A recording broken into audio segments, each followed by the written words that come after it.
welcome to the Grand Prix of the Netherlands. We're at Valkenswaard. It's the opening round of the 2012 FIM MX1, MX2 Motocross World Championship. Hello everybody, my name is Paul Mayling. You join us live on Motors Television and MX Live TV as the 2012 World Motocross Championship season is about to get underway. I'm going to be joined throughout the broadcast here in this first MX2 race by former competitor and now an online editor-in-chief of MXvice.com, Jeff Perrett. I'm sure you'd have heard him with me over the past, but we'll get to him in a moment. But the town of Valkenswaard, about 140 kilometres from the country's capital, Amsterdam, and it's been a season opener for more than any years I can care to remember in the past. 500 Grand Prix have been held here in 250s. We had Motocross Nations here back in 1991, and in terms of Dutch winners, well, there haven't been that many, but in MX2, those that have won them, the likes of Dave Strybus back in 1987 on his Mxgp and Eric Eggins in 2001 on the KTM, the last 2 years has seen Jeffrey Hurlings rule supreme around this circuit. Double race wins in 2010 and 2011. So Jeffrey Hurlings on the factory Red Bull KTM, looking to do it all again here this weekend. Well, there's a quick look at the circuit. If you're joining us for the first time today, 1,500 metres long, short start straight into that tight left-hander. There'll be a few shenanigans going on through there, I'm sure, in the first MX2 race, the first real race of the season, I guess we could say. But we've got a good crowd here. The weather a little bit unpredictable in terms of we don't know exactly when the rain is going to come. Jackie Martin's there, just would have seen his kid Jentel win the MX3 race just a moment ago. And before we go down to the race, I know we are going to look behind the scenes at what will be the Floride Kawasaki Monster Energy Pro Circuit Kawasaki team. Of course, Tommy Searle, Joel Roulan's there. Now, in the past, we normally seen the reports during the show. They're normally just after the pre-grids, but here we are. We're live and on time.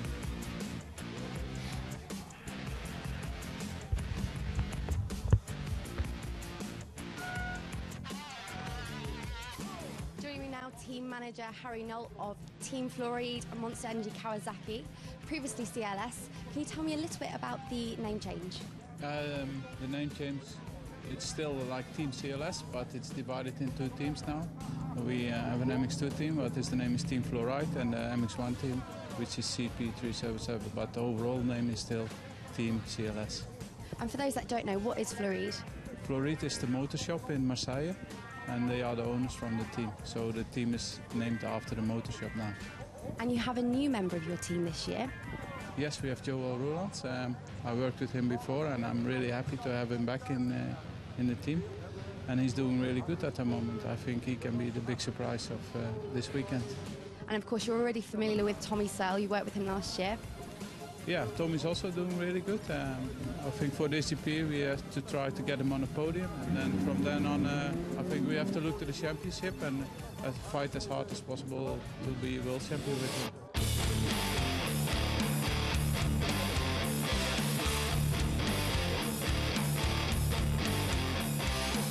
So we've seen many of the guys from the championship at many of the pre-season races, but not so much of you.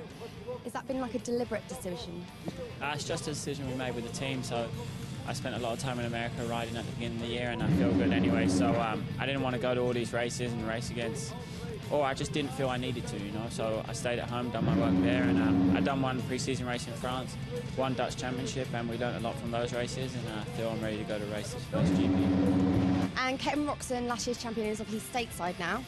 And many people are tipping either you or Hurlings for the MX2 title. Has that put much pressure on you? No, it's the same as anything. I've done my work, and then I think everyone's putting a lot of hype on this race this weekend, but everyone has to remember it's a 15-round series. And yeah, I think my chances are good. I work well, and I'm going fast, so yeah, we'll see.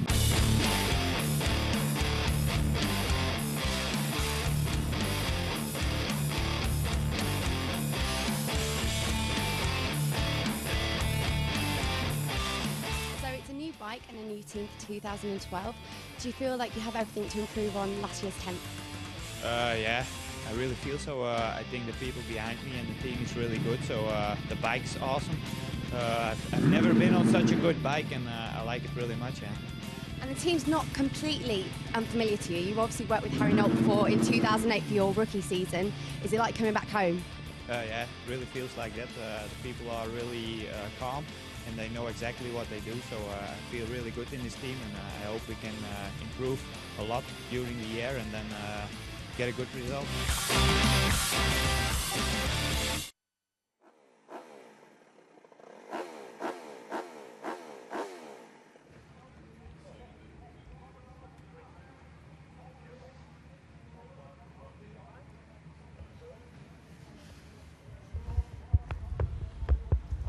The riders line up then on the grid. There is Joel Roulance alongside the number 6 of Mxgp, and well, Jeffrey Hurlings. Jeff Perrott, you're with me, obviously for MX Live TV viewers at the moment, but he was pretty special yesterday, wasn't he? That's an understatement, yeah. I mean, he comes in as an absolute clear favourite, and listening to all the others talk, I think it's funny to hear, like, the first round already, riders almost mentally defeated already. Or they just plainly accept that he's probably going to walk this one, and like you heard Harry Nolte say there, you know, just to get through the weekend for Tommy with a podium would be a great start. And people, you know, obviously coming into the season, with the closer we get, people are always asking what are the prospects of the riders and that kind of thing, in particular Tommy Searle, and, you know, will he have a great Grand Prix here in the Netherlands? But I think for somebody like Tommy Searle, he's been around long enough now to know that actually you can try and take the challenge to Jeffrey Hurlings around here, but realistically, unless he makes a mistake, it's not going to happen. So the best Tommy can hope for really is going to be a couple of seconds, but maybe be there to pick up the pieces if Jeffrey Hurlings rides above his limit and ends it, and you know, and chucks it in the stands. That pretty much is what everybody, you know, that's the impression that going around the entire paddock. You know, Tommy and Jeffrey with yesterday had a little bit of a needle match at the press conference. You could almost tell the tension between them already. So it's going to be a rip-roaring season, I'm sure of that. Well, Jeffrey Hurlings won the qualifying race yesterday. He started down in about 12th or 13th position, actually, after a come-to with Mel Pocock on the opening lap, but didn't take long to get through to the front of the field, and then led the last 6 laps of the race. Came home comfortable winner, about 25, 26 seconds over Jeremy Van Hoorbeek, Tommy Searle, Jake Nichols and Jose Boutron. Jake Nichols actually led for the first half of the race before being overpowered by Hurlings and Van Hoorbeek, and eventually in the closing stages, the last 2 laps, by Tommy Searle. Unfortunate for Joel Roulance, he was up to 3rd, but had a problem a couple of corners or a couple of laps from the end of the race, and he ended up down in 7th position ahead of Valentin Tellier, Alex Tonkov, Jordi Tixier and Glenn Coldenhoff, who is going to be our onboard camera in this first moto. Harry Koulas was 12th ahead of Mel Pocock, Dylan Ferrandis, Roman Fevre, Valentin Guyot, Nikolai Larsen, Julian Lieber, Pascal Rauschnecker and Jordan Booker on the build-based Honda.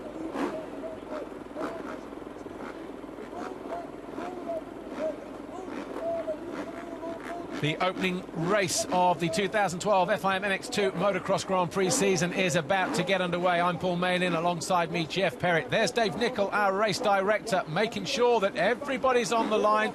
As you can see, just to the left, as we look down the start gate, just 1 or 2 riders still to come through there. That was the front end of Jeffrey Hurlings, factory Red Bull KTM. And I'm not going to ask you to predict anything here. Okay, maybe I will. Who's going to finish second? I'm going to go for Roland. He was absolutely ripping yesterday. I mean, he was on fire. I'm genuinely nervous here. I mean, not that I'm on TV. I'm so excited about this race. I can't wait to get the season underway, so here we go. And it's obviously, apart from the Hurlings factor, everybody else is on a similar pace, but I think a good shout there. Joe Roulance could be second overall this weekend alongside his teammate, but they're about to go a good jump, but a slow start actually for Hurlings as he gets squeezed going into turn 1, and one of the Kawasaki's runs wide. Was that Tommy Searle? Jake Nichols with another hole shot, just like he got in the qualifying race.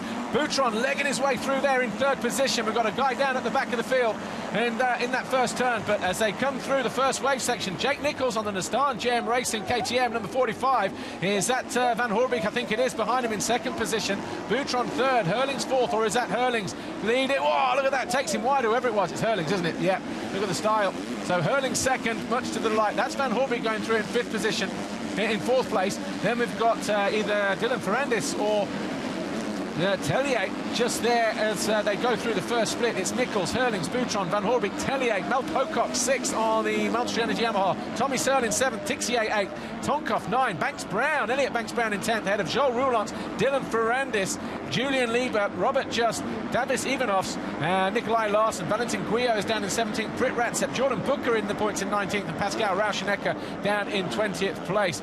Just flick through to the second page on our timing monitor. Alessandro Lupino just down there, but Jeffrey Hurling's already in the lead, and well, I don't want to say what's going to happen here, but it doesn't look good for the rest of the field, does it, Jeff? It could be, what's the terminology in America? Could be a cakewalk, I think, this one. I think he's just going to sort of ride off into the distance. I mean, he's gone already, but Jake Nichols, so pleased to see him up there. He took a real dirt digger in practice, actually, hit his head real hard, so let's see if he can tough it out. It'd be great if he can. Well, Max Anstey down. I think it was Max Anstey that went down at the first turn because Van Horbeke just getting pitched there at the wrong moment as he came through that wave section. Alongside easily, though, the number 17 of Jose Boutron, the Spaniard on the Digger Racing KTM this year. Tommy Searle there looked like he'd just come into a collision with Valentin Tellier as those two going side by side for, 6th, 7th position over the line for the first time. Hurlings, Nichols, Van Horbeke, Boutron, Tommy Searle in 5th place. Valentin Tellier 6th, Mel Pocock is in 7th, ahead of Joel Roulance, Tixier and Alexander Tonkoff on that Garibaldi Esther Honda. Oh, slow start there from the fast starting yesterday, Glenn Coldenhoff. Just, there's Pocock. Look at that, nice work, Mel, as he comes across and almost sideswipes Jordi Tixier there. Oh, look at that. Mel Pocock, and he's still there in 7th position. And obviously it was Coldenhoff that went down with Max Anstey, because Anstey way down at the back as well. So already 4.7 seconds clear, Jeffrey Hurlings. I was watching him yesterday just on the infield during the qualifying race, and the technique of Jeffrey Hurlings is just sublime. And James Dobb, the world champion from 2001 in the 125 class, you know, we were talking about him. I said, but dude, you know, you can say what you want about the kid. You can't deny his sand riding talent. And he went, to be honest, he's probably the best ever sand rider we've ever seen. Well, if he's not already, he's going to be. Yeah. You know, there's no question about that. It's a technique that's, I don't know, it's just, I mean, whether his height might help him, I don't know, but I think a lot of people think he just pins it, but he actually doesn't. He's pretty accurate with his throttle control as well. Tommy Searle going through on, he thought about going around the outside. Van Horbeke giving him absolutely no room for manoeuvre there. This is the battle for, 3rd position. Jake Nichols just ahead of them there, number 45. And as you said, Jeff Perrett, Jake Nichols, 45, rang his bell pretty good in practice this morning, and even did some damage to a helmet as well, but there you go. Yeah, I mean, he didn't really know where he was for a little while, so I hope that doesn't have any knock-on effect, you know, but it doesn't look like it at the minute. I mean, Jake's decided, obviously, British fans will know that he's opted not to ride in the UK this year, to really concentrate on the Grand Prix, and right now it looks like that decision is, I know we're only a few moments into the first moto, but it looks like that decision's the right one for him. Well, whatever he did in practice this morning, he certainly didn't forget how to dump the clutch and pull the throttle back, did he, to get to that first turn first. But the team that he's riding for, Nistan JM Racing, obviously Tommy Searle there, 100, closing in on Jake Nichols to go second here, potentially. Look at the lap time there, 156.1. Jeffrey Hurlings, 2:01 that lap for Jake Nichols, a 1:58 for Tommy Searle. So Tommy Searle only a couple seconds a lap slower. That's ridiculous. I mean, that is just ridiculous. Tommy Searle moves into 2nd place, but yeah, Jake Nichols, obviously, when you go down and you have a big bang in the practice like that, and you bang your head or tweak something, you then want a good start, don't you? Because it's easier to start in this position from first, and as the problems might start to tell during the race, it's easier to sort of push at the beginning and then maybe just drop to 7th or 8th than it is to go from 25th and only get like to 19th. As demanding as we all know this sport is, it's such a mental game as well, and if you're not on your A game mentally, I mean, it's bad enough going out there with a headache. It's bad enough going out there if you think you've got any doubts on like where he crashed, for example. You know, that might be in his head, affect his psychology going into the race. So right now, to be running 3rd, and it looks like they're starting to gap the other guys, so we could be on here for like a British 2nd and 3rd. I don't think the win's in question unless it goes disastrously wrong, but for Hurlings, but he's just checked out, isn't he? It's unbelievable. But just, I mean, he's just got his ankles, you know, pinned to the cases of the bike. When he's up on the pegs, he's not on the balls of his feet necessarily like we've always seen Stefan Everts, but the way that he just works with the suspension. Oh, I mean, my God, he is still tripling that. That's in, if anybody's raced or ridden a motocross bike, trust me, that is just insane. I was there watching that yesterday, and the speed they come into that ball and compress out, and the way the suspension tops out before they preload off that is just frightening. Well, it's fourth gear, isn't it? You've got that long drag over the first tabletop. You've got to get up onto that dragon's back, get that perfect, and then once you're there, you're committed. There's no pulling out of that. And he's been doing it pretty much every lap since we got here on, where are we now? We're all out of sync, aren't we, that day? Yeah. Sunday. And but Jeffrey Hurlings, just the way that he works with the bike and dances around. There's Sammy Hupia, former Liverpool player. Always comes to this race. Yeah. He loves this venue. He loves his motocross. So too, I know Kimi Räikkönen, obviously the Ice One Racing team manager, but you know, good to see we get personalities. Marco Melandri is knocking around. We saw you Here we go. here last year, and you're back to the first GP. You're having a good weekend. Yeah, I just came this morning and see the races, and so far it's been okay, but it's sad to see Harri Kullas had a bad start, so hopefully he'll get a little bit closer to the front. Absolutely. Well, have a good weekend. Have a good weekend. Yeah, I had a good weekend. Yesterday we had a game in Hamburg, and it was my first game in charge of the football team, so we drew 1-1, and it was okay result. Enjoy the race. Thank you. Well, while we look at Jeffrey Hurlings, Harry Kulas, who we just mentioned there, 151 in the Suzuki Europe MX2 machine, down in 23rd position. Max Anstey, he's up to 27th at the moment. But, yeah, Sammy Hupia loves his motocross, so too Marco Melandri. Good to see them here this weekend. And, you know, fortunately, there's not much of a race at the front, but Tommy Searle, can't take anything away from him.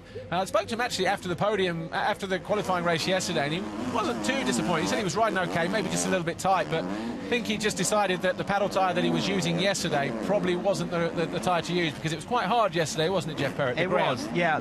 The overnight rain has actually done us a big favour, because it was really quite hard pack and the speeds were quite intense, and I think this is really going to sort out the riders a bit more and stretch them out and work them a bit more, you know, which is great when you're sat in the commentary booth. You want those riders working for our entertainment. And you don't mind them getting wet either, do you, for the cause? No, it'd be different if we were still out there. I'd be probably moaning about the rain now, but I'm not, so let's have it. What about Mel Pocock here, 119 on that black Monster Energy Yamaha coming out of the Steve Dixon stable. Just making a mistake there. Jordi Tixier looking to go around the outside of him. Obviously Mel Pocock in for the injured Tonus and Osborne, both of them. The pair of them. I mean, you know, Mel is so sort of laid back. He's got a great attitude to everything that he does, and he's really not letting anybody down at the minute. I mean, look at that. He obviously did a Grand Prix a couple of years ago, took a year off last year to really get his head around what's required, and obviously he's back on a fantastic team that Steve puts together, and a great bike, and he's definitely making it count in the minute. I mean, we saw his start, didn't we? And it could have been even better, but to be running 7th right now, that's probably everything that Steve could have wished for right now. And the thing is as well, you know, with Mel Pocock, those first couple of years that he did were probably too early for him. That's why, and I think it was a good call last year. You know, he rode for the Relentless Suzuki TAS team last year in the British Championship, concentrated on all the domestic series, and by doing that he was winning races, getting on podiums, and then he's just gained in his confidence.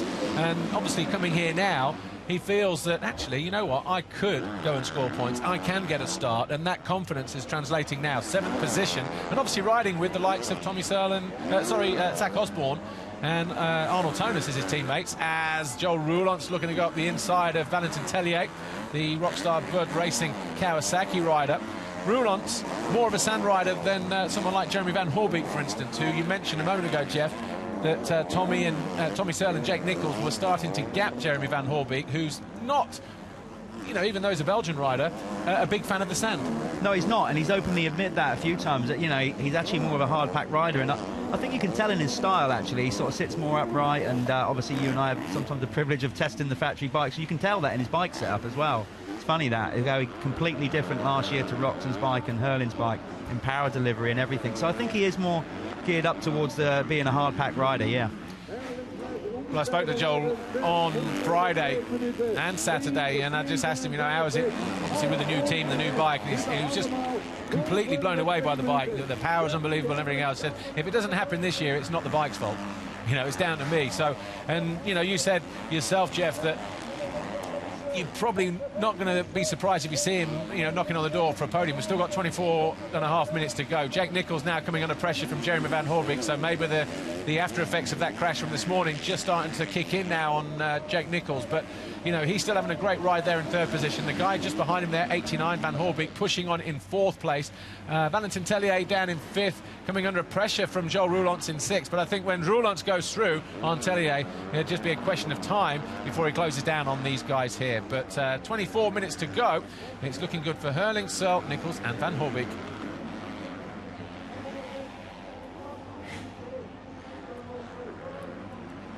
Jeremy Van Hoorbeek still trying to find a way past Jake Nichols here, who was a little bit offline there. Jake Nichols didn't get the drive, and it looks like Van Hoorbeek is going to find a way through sooner rather than later. Jeff Perry. Yeah, I think you know, like when you have a big crash, sometimes it's just like he's got off to a great start. He's had a big crash this morning. Okay, he's banged his head, but who knows? You know, he might have beat up the rest of his body, and I think he's at that classic moment now where the adrenaline is starting to wear off a little bit, and I think that's starting to maybe show a little bit in Jake, because he was so strong yesterday, pretty much to the end of the moto, but here we are, like we're only sort of 10 minutes in, and it looks like he's starting to struggle a little bit. But look at the gap that he has. Jake Nichols, he was 6.5 seconds down on on Tommy Searle just a moment ago. But he's got a decent gap over Valentin Tellier and Joel Roulance in terms of that's just going to be able to help him settle down just a little bit. Bit wide there for Jeremy Van Hoorbeek as he came over the finish line jump, but good commitment around the outside here. That's so gnarly coming out of there past pit lane. What you can't see is how deep those holes are, how hard they are. And obviously Van Hoorbeek going in, puts a squeeze on Jake Nichols, almost comes wheel to wheel with him, but Jake Nichols didn't try to defend that. Again, another rider with a lot of experience, and obviously Jake Nichols then just decided, you know what, so what, I'm fourth position now. I've got the guys behind me. Joel Roulance has found a way through into fifth position, found a way past Valentin Tellier just after the finish line there, because coming out of that final corner and down the pit lane straight, Roulance has gone through, so he's now into fifth place. Mel Pocock in a battle with Jordi Tixier, still over seventh position. Glenn Coldenhofer on board with him. He'll be disappointed with that, actually, outside the points at the moment. But what about Max Anstey? Anstey not making the kind of progress that we expected him to after such a good result here last year, down in 23rd place at the moment. I'm just looking now because I noticed we dropped Elliott was in the top 10. Elliott Banks-Brown earlier on there, but he's gone missing, it looks like. Yeah, he's not been in there for a while either, just so by the red sure zero. What happened there. Oh well, but Jeremy Van Hoorbeek now up into third place.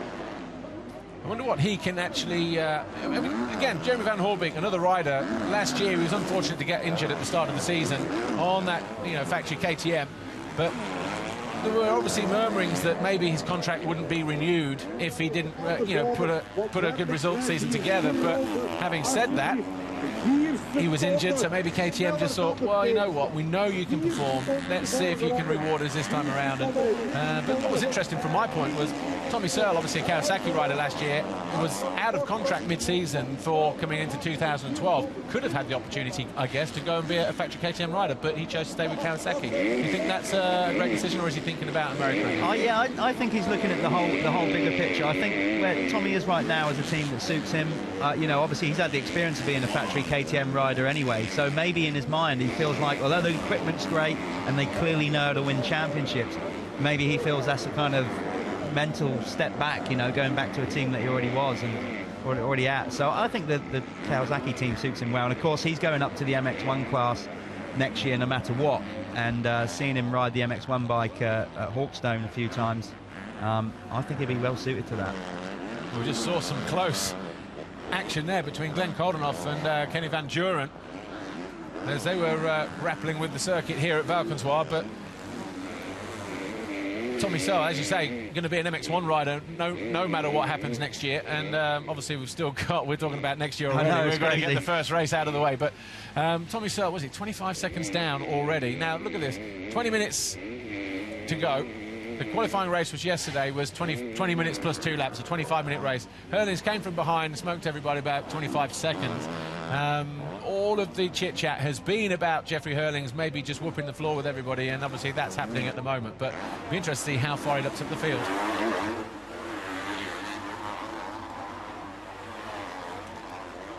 Pit board getting ready to go out to Tommy Searle. Doing a good job, though, at the moment. 2 minutes, 0.955 compared to the 158.6 of Jeffrey Hurlings. But we've seen this last year. I remember Lommel, the Grand Prix there, when the first moto, or certainly the qualifying race, Jeffrey Hurlings took off. Nobody saw which way he went. The first 5 laps were absolutely bonkers insane, and then he settled it down. And that's the mental side that Jeffrey Hurlings has, isn't it? You know, he can go out there, push for those 5 or 6 laps, establish that gap, and then just switch off and save it all for the second moto. It must be just a wonderful place to be in your mind, knowing that you've got that ability to just be that much better than anybody else. And like I said, he does that, but I'm sure he's under no illusions that when he comes out of here, it's not going to be the case all year. You know, everybody knows the score with this event. And speaking to Tommy, like I said yesterday, he's supremely confident that the whole season... Close. Brave move, brave move. Tixier and Valentin Tellier. Sorry, just to come in over. No, that was like warranted. No, I think, like I said, Tommy, I think, you know, he's had a whole year with that team last year. So that helps. And I think he's just extremely confident. And like I said, the kind of look on Hurling's face yesterday in the press conference, you could tell it's a bit of a needle match already. And actually, when you interview either of them, particularly Hurling's, even if you don't bring up Tommy's name, he'll bring him into the conversation. It's really quite interesting. Look how close this is here. Tixier, how he got an elbow ahead of Valentin Tellier there. That would have been messy if he'd clipped those elbows there. Julian Lieber down. But did you notice as well, when we went down past pit lane and through that first corner, second corner, the brace that Valentin Tellier is wearing on that shoulder, that Tixier manoeuvre there was right over above that shoulder, so another sort of half a bike length down, that shoulder was going to be wrecked again, you know that. Doing a good job though, Valentin Tellier on that Bud Rockstar Kawasaki. Now closing in on him by the looks of it. Rider down, that's Lieber, I think, from before. But yeah, Mel Pocock on that Monster Energy Yamaha. The Bike It squad still running Cosworth engines, I believe, in the MX2 class. Yeah, I believe so. You know, like I said, Steve's put such a program there, and of course, like, you know, now gone up to factory status, which is a huge thing, you know, for Steve and for British motocross in general. Really, it's just such a shame that his 2 main riders got injured, because I really fancied them to be right in the mix. Well, they would have been, no question, and they still will be when they come back. But Tonus was looking the real deal. You know, it was so unfortunate for him to get injured. Yeah, and Charlie as well. You know, you look at the Yamaha team, Monster Energy as a whole. You've got the MX1 guys, obviously Philip Arts, Frossard and Sean Simpson, who's out of the Steve Dixon corner, but all their MX2 guys decimated. Christophe Charlier, Tonus and Osborne. And obviously we don't know when we'll see Zach back, but again, Mel Pocock, as you say, they're in, 8th position now, but inside the top 10, certainly for Mel Pocock, that's his best World Championship point-scoring ride to date. 16.5 minutes to go, plus 2 laps in this first FIM MX2 Motocross World Championship race of the brand new 2012 season. Let's just give you a quick rundown. Jeffrey Hurling's already 30 seconds clear of everybody else. Tommy Sells second. He's 10 clear of Jeremy Van Hoorbeek in third. Then it's Joel Roulant, Jake Nichols, Jordi Tixier, Valentin Tellier, Mel Pocock in 8th. Alex Tomkoff, the Russian, in 9th on the Garibaldi Honda.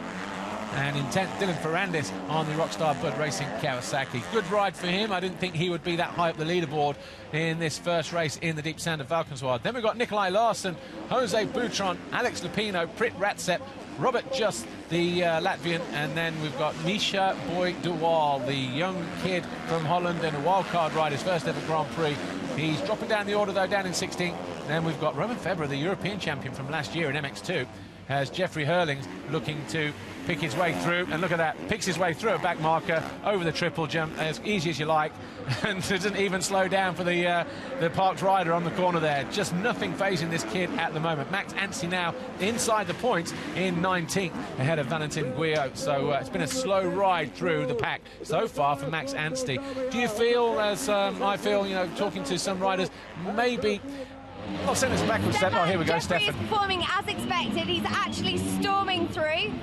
Yeah, he's riding really well. You know, it's his home GP, and you know, everyone expected him to be really, really fast, and he's showing that today. So it's just the opening GP, and let's hope he can continue this speed in the next few GPs. Absolutely, and also Jeremy's up there at the moment in the top 3. He's also doing extremely well. Yeah, actually, both team riders from Jeremy are doing, from Jeffrey are doing really well. We have Jeremy from Hoorbeek in 3rd place and Jordi Tixier in 6th. So we are doing really good as a team. Well done. That's all the best for this weekend. Thank you. just talking about Jeffrey Hurlings there just a moment ago. But Max Anstey, I'm not saying, you know, it's not a backward step, but in terms of where he was last year with the Pro Circuit engines and everything else, he's gone to Honda. You know, it's not factory equipment, is it? It's all sort of aftermarket products and everything else. Watching him yesterday, seemed like he was just a little bit down on power. Not sure how that's going to play out over the rest of the season, though, Jeff Perrett. What do you think? When he gets to the hard pack tracks, do you think he's going to level itself out a bit? It might well do that, but very interestingly, I spoke to Max yesterday when he was, caught him out on the track, and here's an interesting quote. He basically sort of said he's happy because now the team is centred around him, and he doesn't feel like he's the second rider to Tommy Searle, which I thought was, you know, kind of real interesting point. So that's his kind of mindset, that I think he feels like he wants to be the main man, or that will help, and all the focus to go with him. So I'm sure he can make changes to that bike as and when he wants it. And you know, they've been doing a lot of pre-season testing. He seemed really happy yesterday. I'm sure he won't be where he is at the minute. No. He might have a different attitude to that at the end of the race, but he's pretty confident. There's his teammate there, third rider in shot number 600, Alex Tomkoff. He's down in 9th place at the moment, former European MX2 rider from last year, and of course former Grand Prix rider as well in 2009. Remember him taking out Ken Roxon in 2010, actually, you know, when he was challenging Marvin Musquin for that win in Portugal. That was the guy. And as we look down in the Rockstar Bud Racing camp, who are they looking for there? Valentin Tellier down in 7th position, and Pocock's gone back by him. So Tellier dropping down the field. Mel Pocock moves up a position back into 7th place. How far is he behind Tixier? Oh, he's got about 7 seconds, something like that, before he can find himself back onto the rear wheel of the third of the factory KTMs, Jordi Tixier, former 125 European champion as well. What do you think to that kid? I mean, a lot of people saying that maybe Jake should have had the factory ride last year for this year, but, you know, obviously Jake... At the minute, yeah, you could argue. I think it's so close to between the two of them. I think KTM's thinking there purely was probably obviously the fact that Jordi's much younger. And I think that, you know, probably just about clinched him the ride, because, you know, Jake is obviously, you know, getting a bit older now and probably be having to move up out of this class soon as well. So I think that's the reasons why. Okay, and also I guess the fact that they've got a bit of a Red Bull rookie program, haven't they, and everything else. He's come through the ranks there, he's won him a championship, give him the ride. Tomkoff going through on Valentin Tellier just then a moment ago, so 34 seconds clear. Jeffrey Hurlings with 12 minutes to go, plus 2 laps. Tommy Searle still second, Van Horbig third, Roulance is fourth, that's Lieber, he's a lap down, number 33. Then we've got Jake Nichols in 5th place. Great ride for him. 3 seconds clear of Jordi Tixier, the guy who is replaced at Nissan JM Racing KTM. Mel Pocock down in 7th place. What a great ride. I can't imagine where his old man Mel is at the moment, which point he's watching from on the circuit. But Alexander Tomkoff, you know, the tough little Russian kid is going to be hard on the heels of Mel Pocock in sometime soon. And look at that. You've got to be wincing with that shoulder, haven't you? Yeah, that was I mean... obviously that jump is you know, a little bit iffy if you come up short. Remember, we obviously had that spectacular crash a couple of years ago, wasn't it, or whenever it was, between Porcel and Tommy, you know, well, a few years back now. I think that was 2007 or 8. But just the downhill there, we horrific. saw the downhill we saw a moment ago as well. Valentin Tellier, you know, the first downhill, it's not that steep, but when you come over that step down and you're landing, you're in those braking bumps, and the ground wants to then fall away to the right. It's a little bit off camber. Those holes are so big, and all your effort then is, all your energy is being pushed through your shoulders, your upper body. You know, he's obviously feeling the pain a little bit now, because even the guy who's a lap down, Julian Lieber, trying to find a way around number 37, Valentin Tellier. He's in trouble. You can tell that, you know, like now, as we said before, maybe with Jake Nichols or anything, you know, if you've raced and you're racing at this level, the adrenaline is impossible to stop, you know, over the first few laps. But when they get settled into a rhythm and that goes away, that's when you start to feel the pain. And I really think that he's starting to struggle a little bit now.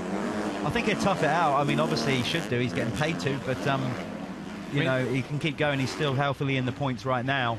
And he's got a good gap over his teammate, 20 seconds over Dylan Ferrandis. Then we've got Nikolai Larson down in 11th. Jose Boutron down in 12th. He rode good yesterday in qualifying. Then Alex Lupino on the Husqvarna. Prit Ratsep down in 14th. Peter Petrov, he had a big crash yesterday.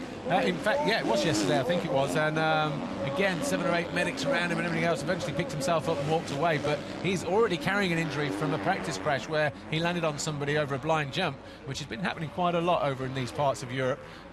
Certainly these local practice tracks. So, you know, he wants to try and maintain that focus, get himself healed, because his next round is Bulgaria, Sevlievo, in 2 weeks' time. And on a factory-supported Suzuki, Petr Petrov is going to want to try and impress there, isn't he? Down in 15th at the moment.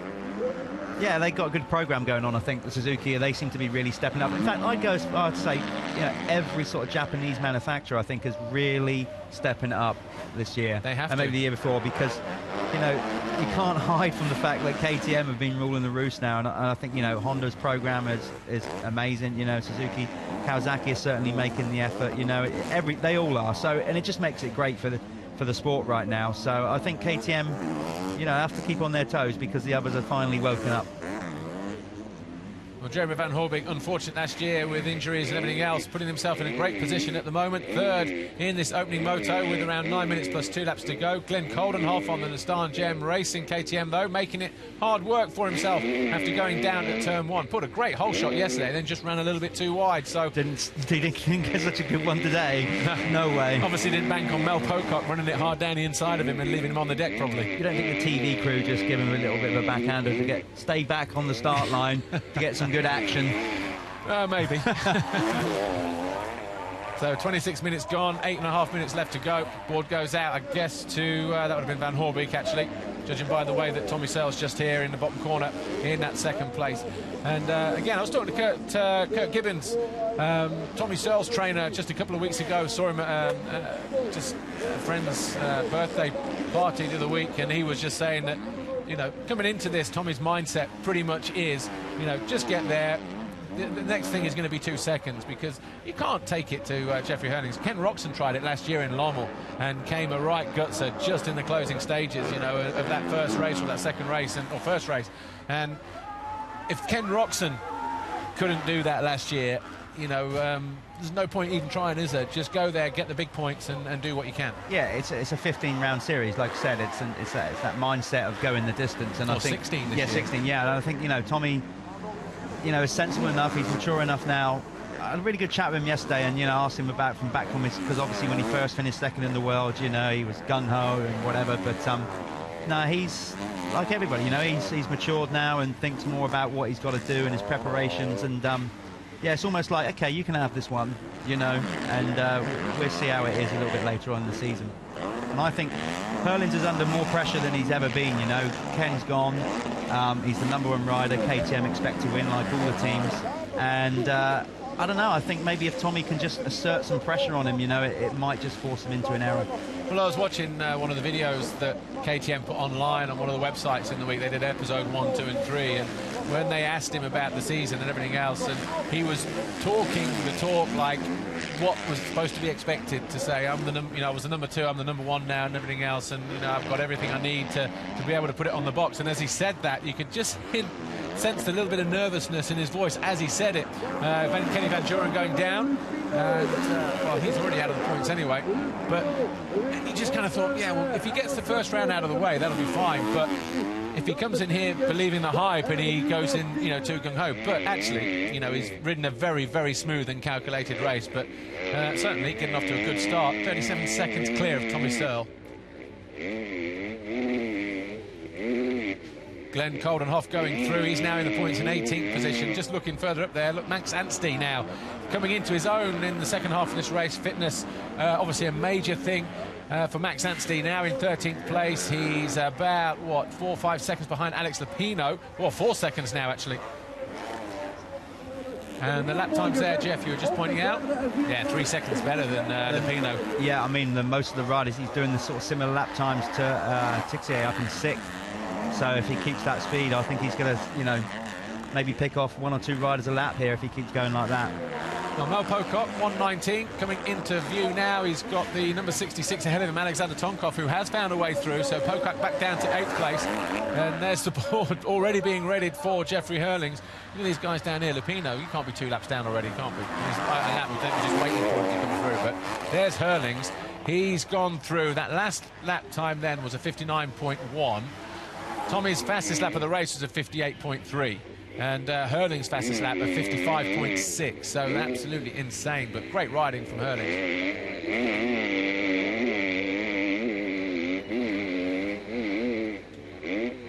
4 4.5 or 5 minutes to go here, plus 2 laps. The opening race of the year, FIM MX2 Motocross World Championship at Valkenswaard in the Netherlands. Paul Main alongside me.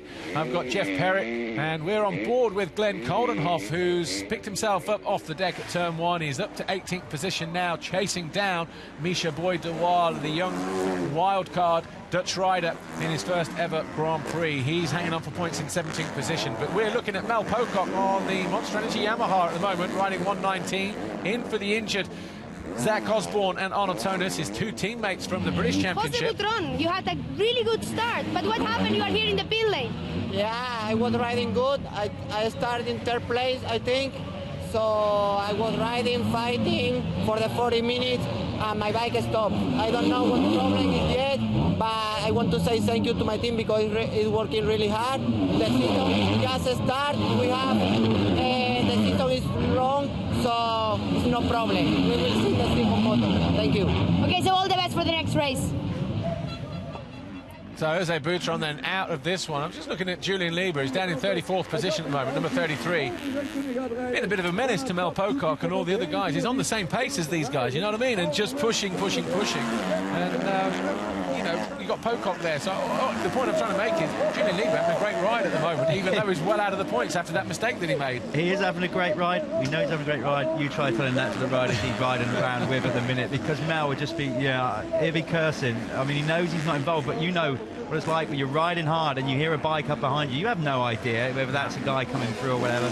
So, but obviously at least he knows he's on pace, and, you know, fair play to him for staying out there and battling on. But and obviously being Belgian as well, I'm assuming therefore he's got good stand pedigree, because you don't see him up in the sharp end of the championship at all, do you, normally, Julian Lieber? So obviously, here he goes. Look, now he's overtaking, unlapping himself from Mel Pocock. But I don't know, you know what? Mel Pocock probably won't be that bothered by that, just the fact that he just came through a little bit close there. But apart from the roost, you know, it might be a good thing for Mel, because clearly he's going quicker, you know, and can pick up some lines. And the good thing is, of course, he's not actually battling with him. So, but providing he doesn't get too roosted, but these guys, obviously, now with the goggles, are so prepared. You know, very rarely do they run out of tear-offs or roll-offs, unless their cartridge gets knocked off or something like that. Yeah, and obviously the rain looking like it's held off at the moment. I left the circuit here at 1 o'clock this morning after a pretty hectic workload, it has to be said, but you know, when I left it was already raining then. We obviously came out of the hotel room at 7:30 this morning, and it was still raining, but just stopping. But it dumped down quite good through the night. Arrived at the track this morning, I thought, actually, that track looks perfect. 1 o'clock? With a workload like that, you ought to go back to riding, I think. But Glenn Coldenhoff, 17th place at the moment. Who's he chasing? Prit Ratsep. Prit Ratsep, actually, double moto winner at the Latvian Grand Prix. Or the European MX2 round last year, sorry. So Ratsep moving up full-time to MX2 this year. Harry Koulas, who's obviously come from way outside the points on that opening lap, now there in 15th place behind his teammate Petrov. Anstey moving up the order to 12th, having found a way past Alex Lupino on the factory Husqvarna, but he's still 7 seconds down on Nikolai Larsson. Here's Max Anstey. Larsson in 11th place. But look at the lap time there, though. 2:09 last time around for Larsson, 2:05 for Max Anstey. So with couple of laps plus whatever's left on the clock, depending when he goes through, you would expect Anstey maybe just to sneak the 11th position from Larsson, maybe even 10th place from Frandis, although Frandis another 10 seconds further. Free to go, is it? Because obviously Hurling has just crossed the line there, so yeah, I think there's 3 to go, I guess, including this one. I wonder how long our director stays on Jeffrey Hurley's there, because when you look at him riding and how he's just gripping the bike and the way that he's working the bike, just dancing and hitting stuff, wheel tapping things, really is a joy to watch. Tommy Searle out of trouble at the moment there in that second position. What's the gap between him and Hurlings? It was 30-something, it's 51.2 seconds. But this is the kind of thing that Jeffrey Hurlings has been doing in the Dutch Championship rounds, hasn't it? Decimating the opposition by more than a minute, almost lapping everybody. But, you know, for world-class competition. But it's a one-off race, isn't it? This one and then totally. Learop at the end of the year. I think one thing that it certainly does spell out, we all expect Hurlings to win, obviously, but I think now with Tonis and Osborne out, it pretty much stacks up everybody's sort of beliefs that it's probably going to be predominantly a 2-horse race for this championship. You know, Tommy looks composed in second. Roulance has moved up into 3rd place, so Van Hoorbeek. Have we lost Van Hoorbeek? Was he already there? Because he's lost a lot of ground, hasn't he? I'm just wondering whether we lost Van Hoorbeek this lap or the last lap, because... Well, yeah, we haven't seen him on the screens for a while. Or 30 seconds down. It's a long gap, so it looks like it's... Podium. Podium for Roland. So like I said, he was ripping round yesterday after he made that mistake. I mean, he was on it. He put a move on, I think it was on Tonkinov, that was just spectacular in the little chicane section over the backside of the course.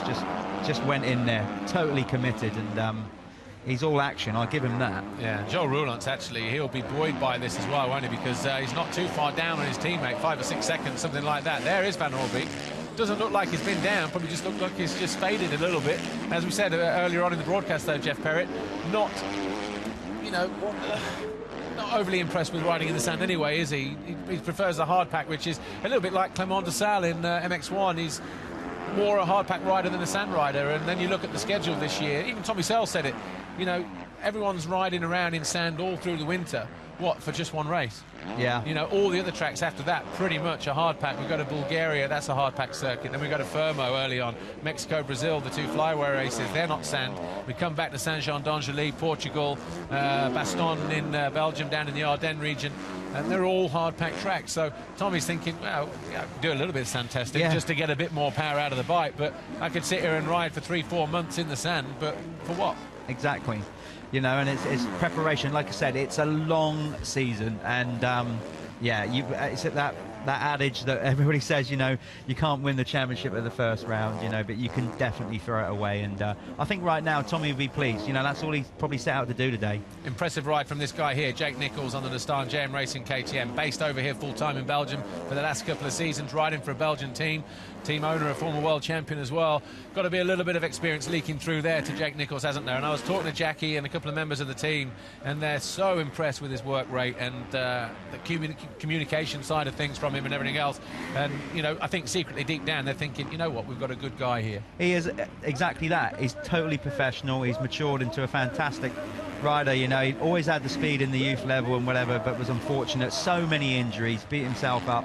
But like it's his mental strength and commitment, there's no question. And like I said, by his decision to move to Belgium, full time and give it a proper go, and his commitment to the cause is really going to start paying off. It is, he's having a great ride, especially considering he's probably hurting under that lid right now. That section there that Tommy Searle's just come through, dropping down off that Monster Energy step down into that wave section, so gnarly through there yesterday, because the riders, there was just enough of a rise on the wave, wasn't there, just to be able to double through there, and then people that weren't doing that were braking and creating ruts and braking bumps.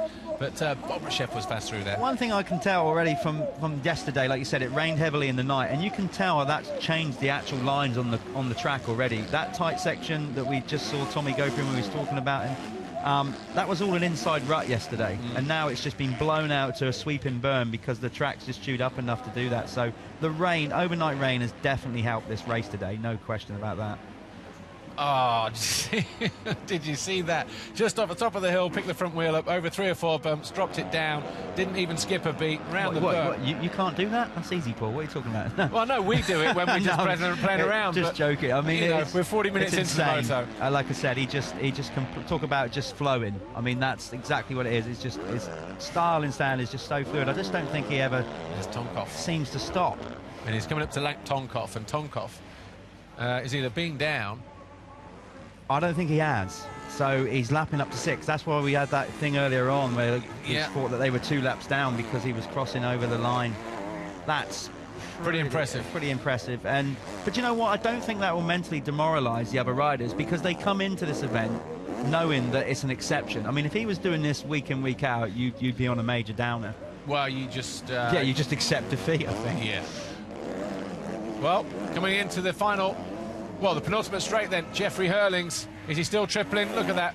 Nice and easy. Celebrating already. Takes the big triple jump into the final corner. The Red Bull Factory KTM racing rider, Jeffrey Hurlings, makes it, 5 wins out of 5 at the home Grand Prix here. And he takes the first win of the afternoon in the Valkenswaard region.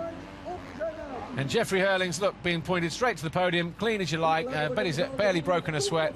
His last time last time round was 2:02.0. Tommy Searle, still waiting for him to come through. He was more than 50 seconds down just a moment ago, but you can see how far back he is in terms of the relation with the final corner and the part of the track that he's on. But Tommy Searle, he'll be more than pleased with that. Second position, clear of his teammate, clear of Jeremy Van Horbreek, Jake Nichols, Tixier, the rest of the guys, having to deal with a little bit of backmarker traffic, but still a solid performance from Tommy Searle. Jeff Perrett.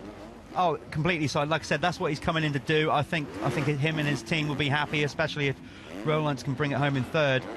Just watching Hurlings go around there, I know we're at the first GP, but I tell you what, I'm already excited for the Motocross of Nations as well, because yeah, he's got a very real prospect of winning the outright races there, hasn't he? Absolutely. I'm so looking forward to that. But that's a real strong ride for Tommy. That's everything that he probably wanted. I mean, he was just probably hoping for Hurlings to have a disaster, which didn't happen. It might still happen, but that's all that you could be expected from him, I think.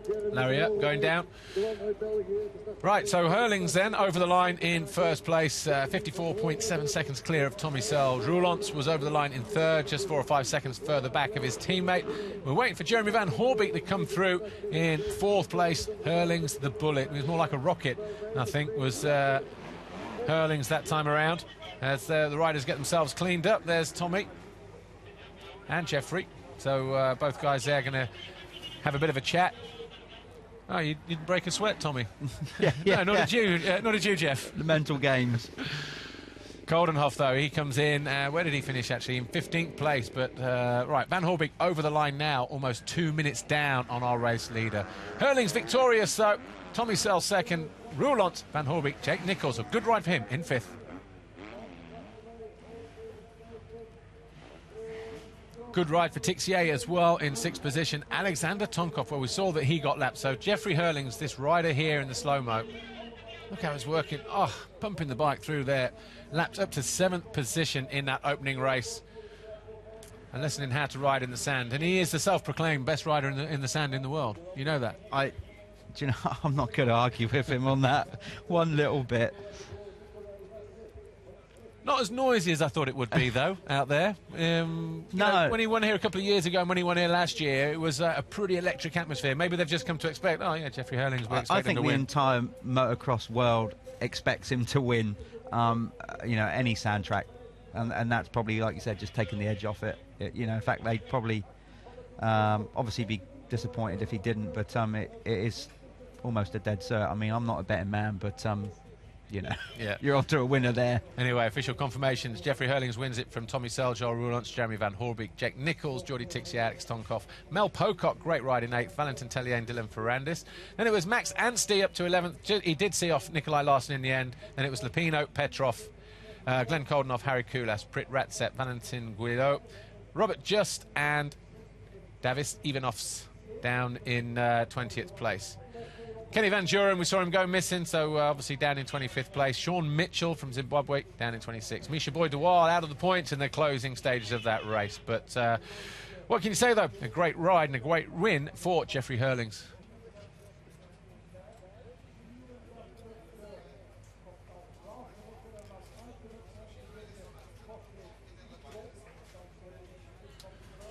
So a little bit of calm before the proverbial storm that we might expect a little bit later on. Flags flying high for Jeffrey Hurlings. Actually, I was down at Twin Air the other day on Friday morning.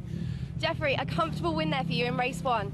Yeah, it was really good. You know, I had a good start, shoot out of the gate, and was straight in second and went into the lead of the first half lap. Made a great race, you know. I think I won with a minute on Tommy and really showed who was the strongest in the stand. So I hope to have a good second motor, pull down a good start, and hope to win that one and go home with the red place. You know, we never could do it without my sponsors. You know, my mom always stuck behind me, the rest of my family, just all the KTM crew. Thanks a lot. Congratulations. Did we say that he was a self-proclaimed king of the sand? We did, and also, like, do you see how again there, you know, he just keeps any opportunity to bring Tommy into the... It is mind games already, you know, and that, I don't know, I think that could be maybe that'll be his downfall, you know. He keeps bringing up Tommy, and so Tommy must know that he's getting into his head. Yeah. But Tommy will sit there and go, you know, I expected him to go out there and win, so there's probably no point in trying to battle with him. So 22 points is as good as a win. Yeah. You know, we'll see him next week in Bulgaria, 2 weeks' time. Yeah, and that would be, I'm sure that would be a different story then. Well, Jeffrey Hurlings victorious in the first race. Tommy Searle's waiting down to speak to Amy down by the podium. Let's hear what Tommy Searle has to say. Second in the first race today. Tommy, a consistent race there for you. Are you satisfied with that result? Yeah, I'm really happy. This isn't one of my favourite tracks, and I know Jeffrey's fast, so I can't go as fast as him around this track, but I know that, and I just do my best, and that's all I can do. If I come away with 2 seconds here, or as long as I'm on the podium, I'm happy going into Bulgaria. Well done. And that goes back to what we said about Tommy Searle. The experience now, he knows what to expect. He's still only, what, 22 years old, 23 years old, but, you know, he already knows what it's all about, doesn't he? And he's not going to try and even challenge Jeffrey Hurlings around here. Got no need to. There's no need, because he'd be riding out of his comfort zone, and that's when, obviously, you know, it's easy to make a mistake and throw away, what, 22 points, because he's trying to catch a guy that he just knows he's going to have to ride beyond his limits to do. So it's sensible from Tommy, I think. You know, and like I said, when we get to Bulgaria, I'm not saying Hurlings won't win, but it'll be a hell of a lot closer than it was just then. Here's Joel Roulance's teammate. Joel, you started at 11th and made your way through the pack. You must be pretty happy with that. Yeah, start was not so good, but towards the end I was really fast, and I tried to catch Tommy, but he was too far away, and but I'm happy with 3rd place. I was a little bit nervous in the beginning of the race, which is not good, and I hope 2nd race I can get a better start and be up front from the beginning. Have a great race. Yeah, Joel Roulance just came good in the end, finished within a few seconds of his teammate, having worked from outside the top 10 to get there at the time when everyone was up to speed at the beginning part of the race. But as the race wore on, Joel Roulance came good, brought it home in 3rd place. Good for Harry Nolte and JJ.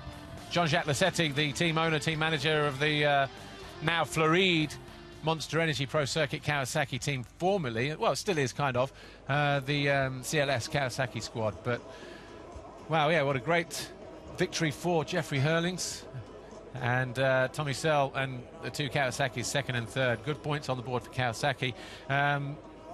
Jeff Perrett, just before we go off air for the MX1 race, just summarise that first race. Too late, I think. Well, I mean, like I said, it's everything that